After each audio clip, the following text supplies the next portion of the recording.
This one would undergo one cycle as well.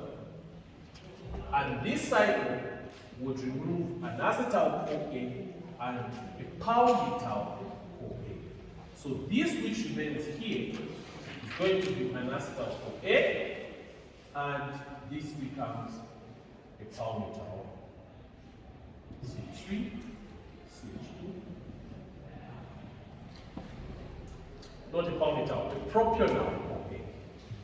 This molecule is a propionyl-CoA.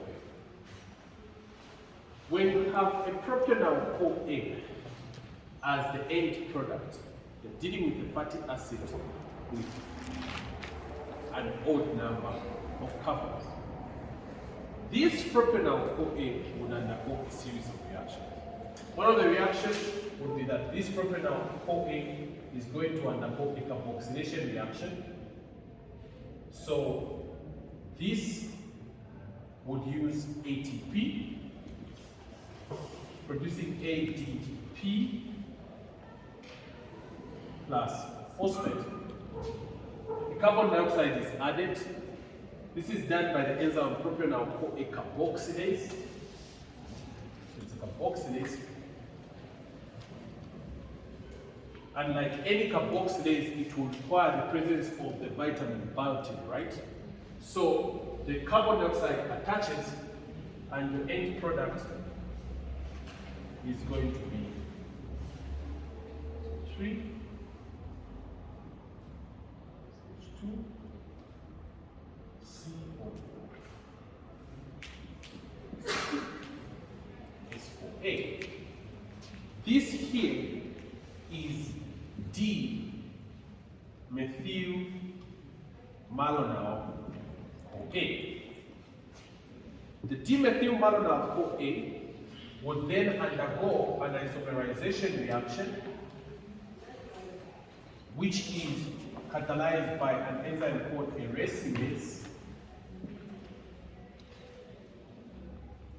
This reaction would change from D-methylmalonyl-CoA to L-methylmalonyl-CoA.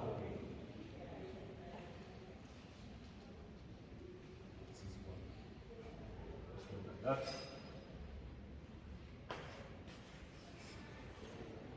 correct. Okay. So this will change from the D form to the L form. The methylmalonyl-CoA would move and have a structure such as this.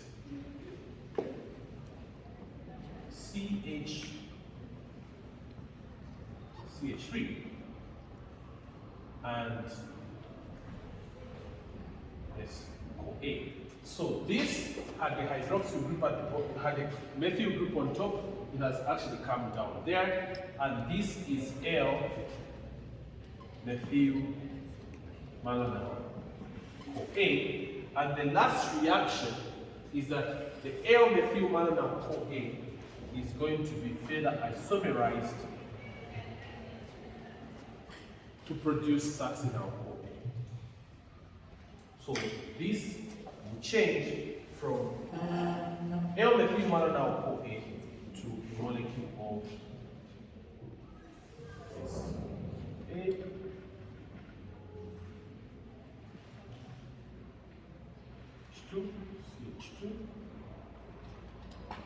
This is succinate-A.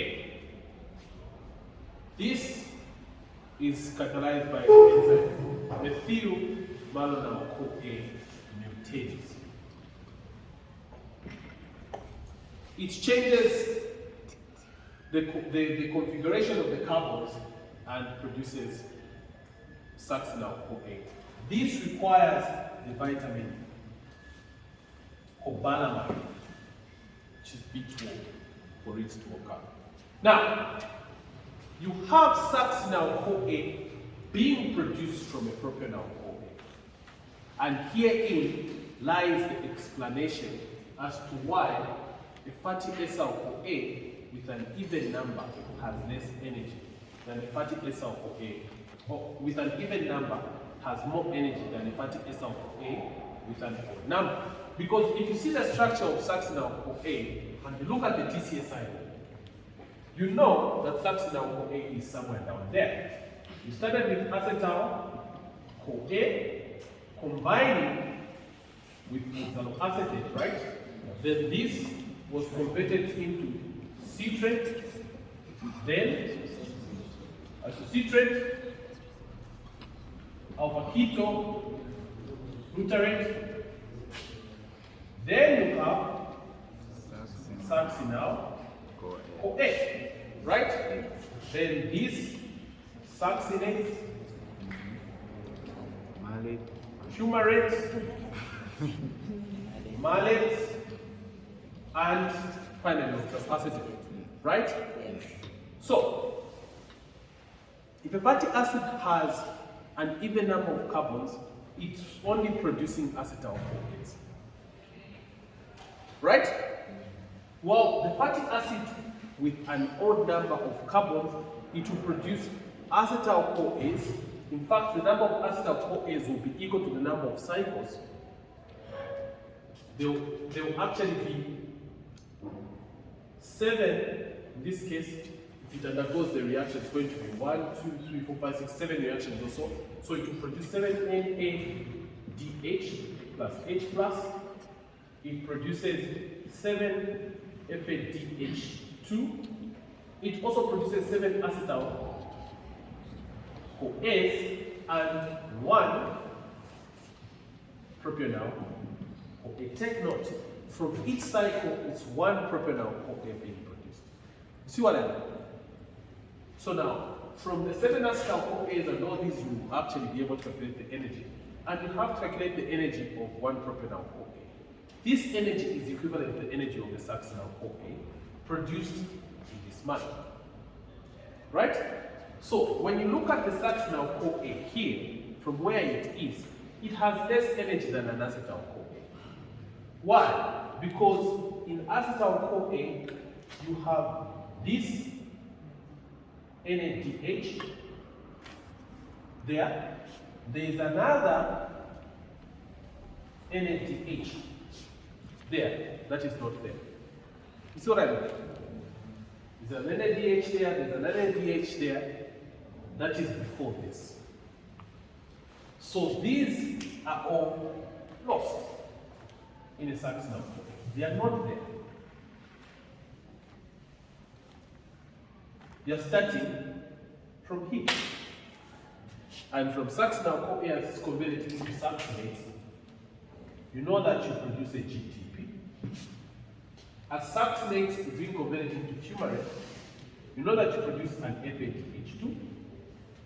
And as malate is converted to oxaloacetate, you have another NADH.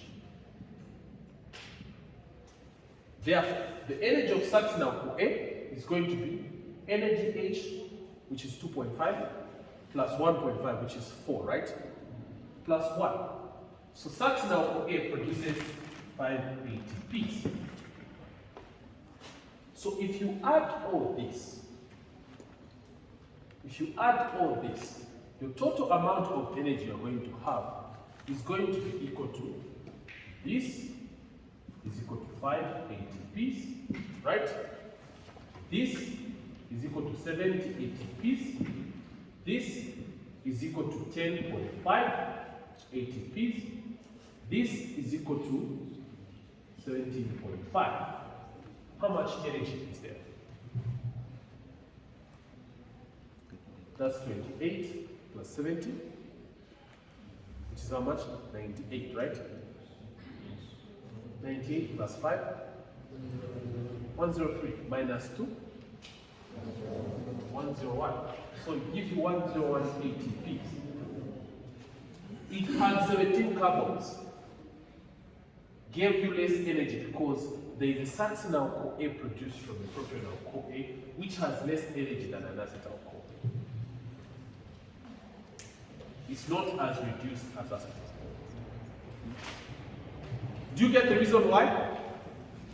succinate-CoA has less energy. It's down there in the TCA side compared to acetyl-CoA, which has 10. This one has 5. So the difference in energy is going to be 5. Is this okay? So, is there also a quick way of calculating how much energy you produce from a fatty acid with an odd number of carbons? Yes, there is. Same way we did this, you're able to work it out. In this case, the formula is going to be number of carbons minus 3, which is the length of succinate-CoA, divided by 2. This will give you the number of cycles that it will.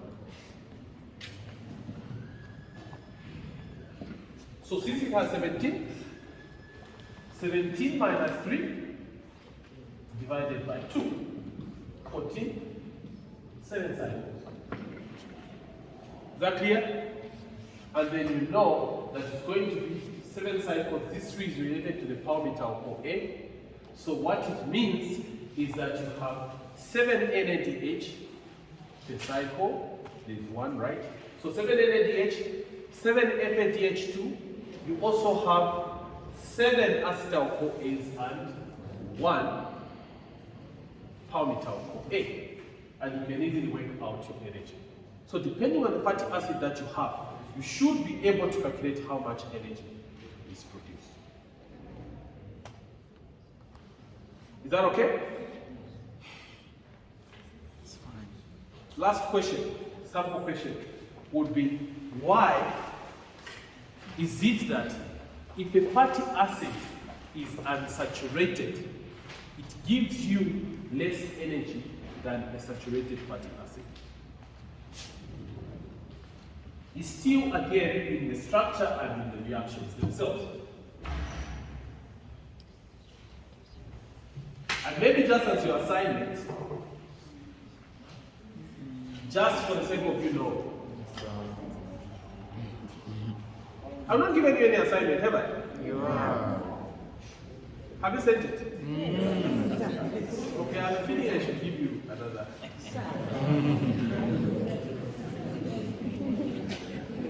Yes, this term there is no assignment. It might just save people's lives.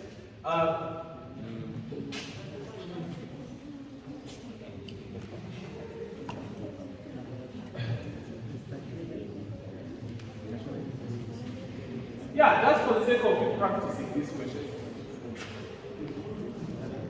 The question is, discuss how following starvation for 22 hours, Clive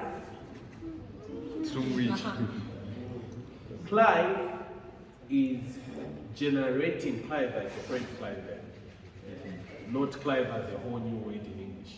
Clive is generating energy from a fatty acid with 19 carbons and 3 double bonds. The fatty acid has 19 carbons and 3 double bonds. Okay, not 3 double bonds. Let's say 1 double bond, just to be nice. So that you know how the double bonds are also handled.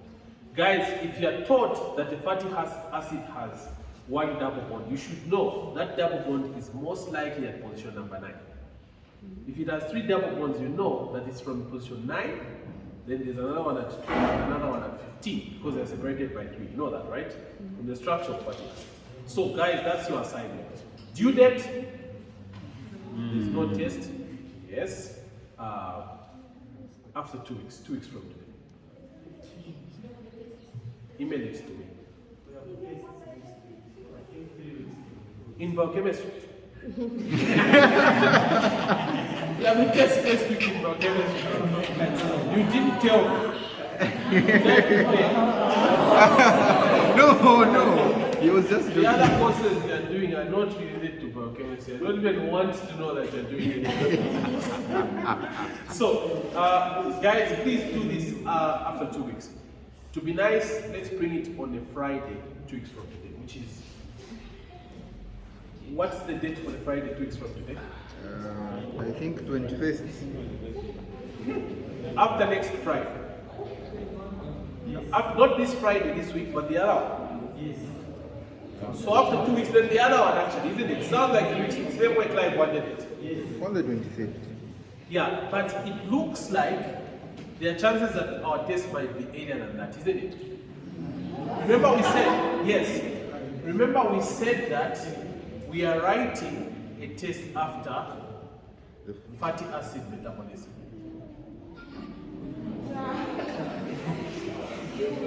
Yes, so guys, look.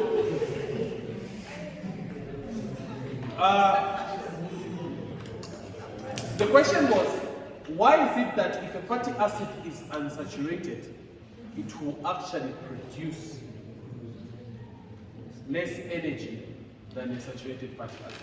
When you look at this fatty acid, this is a saturated fatty acid.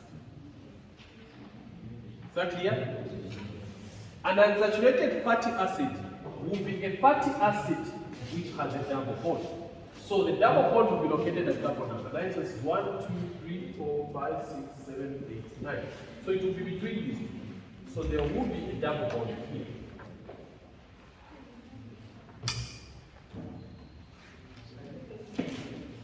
This will be the unsaturated fatty acid. Okay? But why would this give you less energy? The reason is simple. When beta oxidation occurs, it will occur, this comes off, that comes off, that comes off. You have a molecule looking like this. And it looks like that. Okay. But you see that the double bond is going to be located there. And yet it's supposed to be between the alpha and the beta carbon, right? So what happens is that, in fact, this double bond that is there is in a cis configuration. By nature, the double bonds in fatty acids are going to be cis configuration. But the double bond in the fatty acid which we actually oxidize is actually in a trans, the order 2, so the carbon number 2. So this double bond is actually going to be transferred here. When it has been transferred here, in the trans configuration, you have a fatty acid with a double bond there.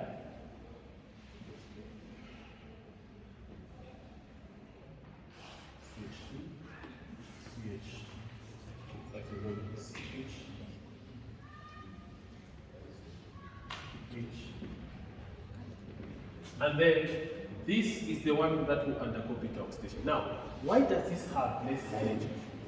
This has less energy because when you're dealing with this fatty acid, what is going to happen is that it would start from where it is. Instead of it having another oxidation reaction, the oxidation reaction that will occur, the reaction that will occur first will be a hydration, right? So that you have a beta hydroxy. Then this is going to be oxidized to produce an NADH plus H plus, right? So what is happening is that this fatty acid in itself has already been reduced. It doesn't have the FADH2. Remember, this product, which is an enol, is produced after an FADH2 has been produced. You see that? So when there's a double bond, the FADH2 will have already been removed. So it will have less energy by FADH2. You see what I mean? That is why it has less energy. FADH2 was already produced when you formed the double bond. Therefore, if you're comparing the energy of fatty acid which is saturated and the fatty acid which is unsaturated, based on the number of double bonds there, it will have less FADH2, equivalent to the number of double bonds. So it means that if there are 3 double bonds, you have 3 FADH2s less. So if you have been given a question to calculate the energy of a fatty acid with double bonds, you should actually be easily working it out by just drawing sets. Since there is a double bond there, it means there's an FADH2 less, there's another FADH2 less, and so on and so forth. So this you should be able to work it out. This is a question you are likely to see, not as an essay, but in MCQs, where you are able to work out the number of carbons from that. So guys, like we have always said, we have so many questions to ask that we shouldn't ask anyone to illustrate a pathway. See what I mean? Illustrate glycolysis. For what? When they are such nice and fancy questions, which we can ask. Guys, I'm done. I'm very done. Any questions?